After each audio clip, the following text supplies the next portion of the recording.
안녕하세요. 잡시광입니다. 최근 테슬라 자율주행차가 또다시 대형 사고를 치고 말았습니다. 보시는 장면은 테슬라 자율주행 모델 Y가 항공기 제조사 시러스의 개인용 제트기와 충돌한 뒤 멈추지 않고 직진하는 모습입니다. 테슬라 자율주행 모델 Y는 이날 약 43억 원짜리 개인용 제트기를 들이받았습니다. 당시 테슬라는 스마트 호출 모드였던 것으로 알려졌습니다. 스마트 호출은 스마트폰 앱을 통해 주차된 테슬라를 부를 수 있는 기능입니다. 테슬라의 자율주행은 라이다 없이 영상 분석만 가지고 운행되기 때문에 한계가 있다는 지적이 이어져 왔는데 이번 사고로 그런 약점이 또다시 드러났습니다. 날씨가 흐려서 영상이 또렷하지 않거나 바닥의 색깔이 비슷하게 겹쳐지면서 테슬라 자율주행차의 영상 분석 시스템이 제트기를 인지하지 못하고 오작동을 일으킬 수 있다는 것을 보여준 것입니다. 라이다는 카메라와 함께 자율주행 기술의 핵심으로 자율주행차의 눈에 해당하는 핵심 부품입니다. 테슬라는 라이다 없이 카메라를 이용해 자율주행차를 구현했습니다. 하지만 카메라는 외부 광원의 파장을 인식하기 때문에 외부 환경이 달라지면 오작동할 우려가 있습니다. 반면 라이다는 직접 레이저 펄스를 발사 후 3D 차원의 영상을 수신하는 능동형 센서이기 때문에 외부 환경이 변해도 안정적으로 주변 영상을 분석할 수 있어서 최근 라이다 기술이 크게 주목받고 있는 상황입니다. 라이다의 유일한 단점은 가격이 비싸다는 점인데 그럼에도 불구하고 안전한 자율주행 기술을 구현하기 위해 완성차 업체들의 라이다 장착은 필수가 될 것이란 전망이 우세합니다. 그런데 최근 현대자동차는 라이다 센서를 이용해 정교한 자율주행이 가능한 새로운 레벨 4단계의 자율주행 기술을 공개했습니다. 자율주행 레벨 4단계는 차량의 자동화된 시스템이 상황을 인지하고 판단해 운전하고 비상시에도 운전자 개입 없이 차량이 스스로 대처할 수 있는 수준의 기술입니다. 여기에서 핵심은 라이다 기술이라고 할 수 있는데요. 그런데 최근 한국은 라이다 핵심 부품의 국산화까지 마쳤습니다. 라이다의 관측거리는 레이저의 출력 크기와 수신기의 감도에 의해서 좌우되는데 국내 업체 우리로가 개발한 SSPM은 칩 내부에서 광펄스를 최대 수십만 배까지 증폭해 신호를 복원할 수 있습니다. 또 가시거리도 멀어 항공기를 통한 지형 관측, 자율주행 자동차, 방산 시장 및 보안에도 사용할 수 있습니다.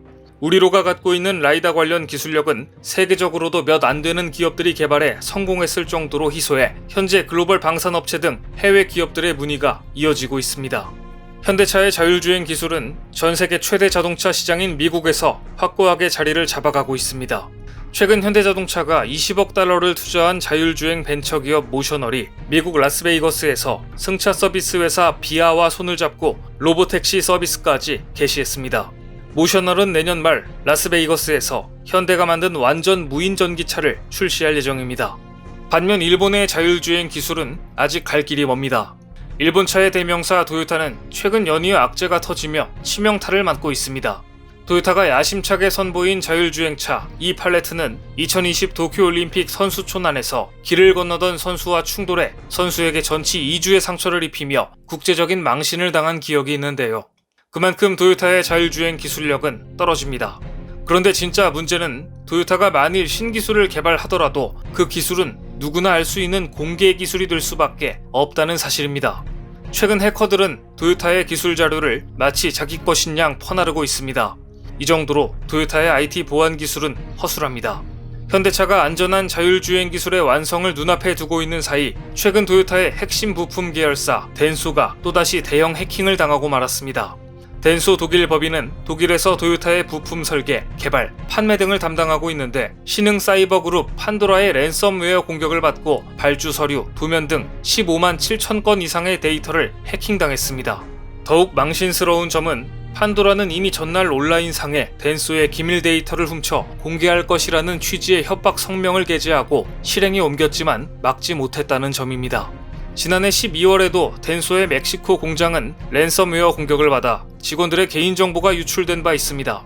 이어 지난 2월 말에는 도요타의 주요 부품 공급처인 고지마 프레스 공업이 사이버 공격을 당해 일본 내 도요타 전 공장이 멈춰서는 피해를 입었습니다. 이러한 허술한 IT 보안 문제, 소프트웨어의 취약성은 도요타 협력사들의 문제가 아니고 도요타 자체의 문제가 되어가고 있습니다. 최근 도요타는 미국에서 안전 결함이 발견돼 46만 대나 리콜에 들어간다고 발표했습니다. 미국 주요 언론들은 일제히 토요타 렉서스가 소프트웨어 결함으로 전자제어 주행 안전장치를 갑자기 무력화할 수 있는 사실이 확인돼 46만 대의 차량을 리콜하기로 했다고 보도했습니다. 전자제어 주행 안전장치는 차량의 안전성을 향상시키고 미끄러짐을 예방하기 위한 능동 안전 기술입니다. 차량의 휠을 개별적으로 제어하기 위한 소프트웨어를 이용하는데 다른 것도 아니고 하필 안전 결함으로 인해 리콜을 단행한다는 것은 토요타의 명성에 치명타를 안겨준 것입니다. 전기차, 자율주행, IT 기술의 특징은 미래에 없어서는 안 될 필수 기술이지만 현재 일본이 가장 취약한 기술입니다. 그런데 앞으로 더 나아질 기미도 전혀 없어 보입니다. 미래 기술인 수소 전기차 시장에서도 마찬가지입니다.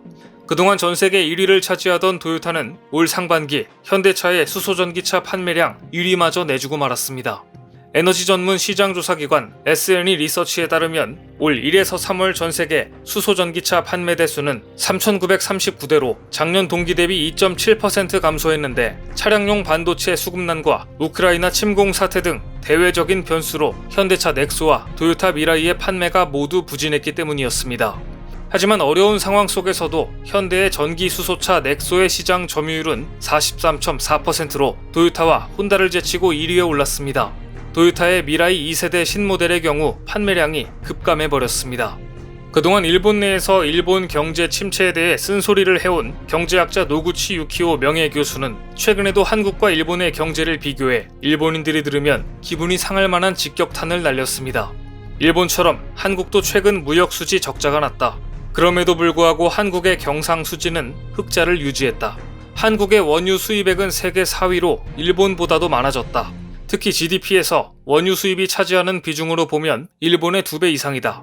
그런데도 한국이 경상수지 흑자를 유지한 이유는 이제 한국산 공업 제품의 경쟁력 향상으로 무역 구조가 일본보다 강해졌기 때문이다. 엔화 가치는 추락하고 있고 이러한 경제 위기를 타개하려면 국민의 이익을 지키려는 정치 세력이 있어야 하는데 일본에는 이런 정치 세력이 없다. 야당은 전혀 제 역할을 하지 못하고 있다. 이것이 일본 정치의 근본적 문제이자 최대 비극이다. 엔화 가치가 바닥모를 추락을 거듭하면서 일본 경제를 궁지로 몰아넣고 있지만 이런 현실을 타개하려는 움직임이 전혀 보이지 않는 이유는 여야를 막론하고 일본에는 국민을 생각하는 정치 세력이 없다고 지적한 것입니다. 노구치 명예교수는 현재 제1야당인 이펀 민주당을 비롯해 일본의 야권은 자민당의 경제 실정에 대해 공격하지 못하고 있고 자민당은 엔저를 타개할 대안을 마련하지 못하고 있다고 개탄했습니다.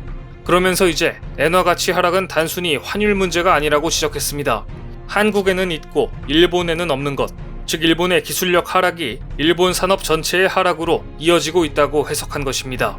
파나소닉, 소니, 히타치, 도시바, 샤프 등 일본의 대형 전자회사들이 쇠퇴했고 여기에 일본이 사랑하는 토요타마저 최근 기술력의 치명적인 하자가 리콜 사태를 부르면서 일본의 추락을 저지할 묘안이 보이지 않고 있는 것인데요. 토요타가 워런티를 지불하고 현대차의 자율주행 시스템을 사용하겠다며 애원할 날도 머지않은 것 같습니다. 오늘 준비한 소식은 여기까지입니다. 댓글을 통한 여러분들의 많은 의견 기다리겠습니다. 시청해주셔서 감사합니다.